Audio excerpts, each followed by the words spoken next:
Narrated by Urwa. Aisha, the wife of the Prophet, said, Allah's Messenger peace be upon him used to examine the believing women who migrated to him in accordance with this verse, O Prophet.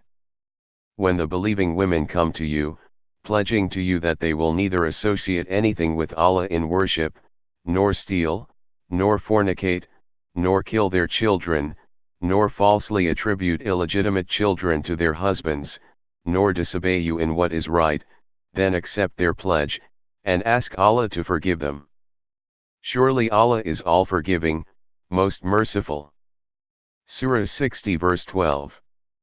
Aisha said, and if any of the believing women accepted the condition, assigned in the above-mentioned verse, Allah's Messenger peace be upon him would say to her, I have accepted your pledge of allegiance.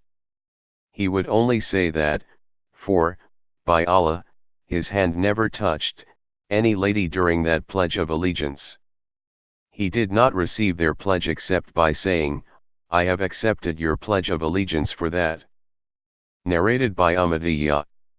We took the oath of allegiance to Allah's Messenger peace be upon him, and he recited to us, they will not associate anything in worship with Allah, and forbade us to bewail the dead. Thereupon a lady withdrew her hand, refrained from taking the oath of allegiance, and said, but such and such lady lamented over one of my relatives, so I must do the same over the dead relatives of hers. The Prophet peace be upon him did not object to that, so she went there, and returned to the Prophet peace be upon him, so he accepted her pledge of allegiance. Narrated by Ibn Abbas. Regarding the saying of Allah, and they will not disobey you in any just matter. Surah 60 verse 12. That was one of the conditions which Allah imposed on the believing women, who came to take the oath of allegiance to the Prophet. Narrated by Ubaydah bin as-Samit.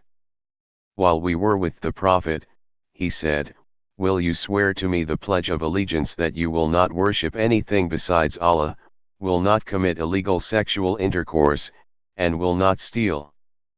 Then he recited the verse concerning the women. Sufyan, the subnarrator, often said that the Prophet added, whoever among you fulfills his pledge, will receive his reward from Allah, and whoever commits any of those sins and receives the legal punishment, in this life, his punishment will be an expiation for that sin, and whoever commits any of those sins and Allah screens him, then it is up to Allah to punish or forgive them. Narrated by Ibn Abbas. I witnessed the Eid al-Fitr prayer with Allah's Messenger peace be upon him, Abu Bakr, Umar and Uthman, and all of them offered it before delivering the sermon, and then delivered the sermon.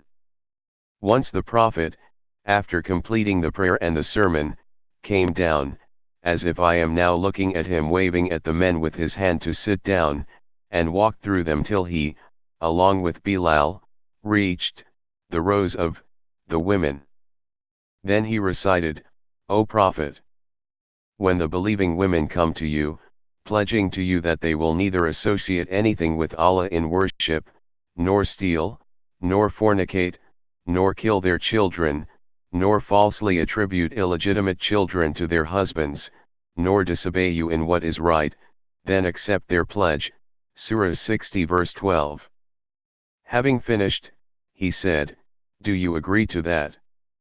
One lady, other than whom none replied, the Prophet peace be upon him said, yes, O Allah's Messenger peace be upon him. The sub-narrator, Al-Hasan, did not know who the lady was. Then the Prophet peace be upon him said to them, will you give alms? Thereupon Bilal spread out his garment, and the women started throwing big rings and small rings into Bilal's garment.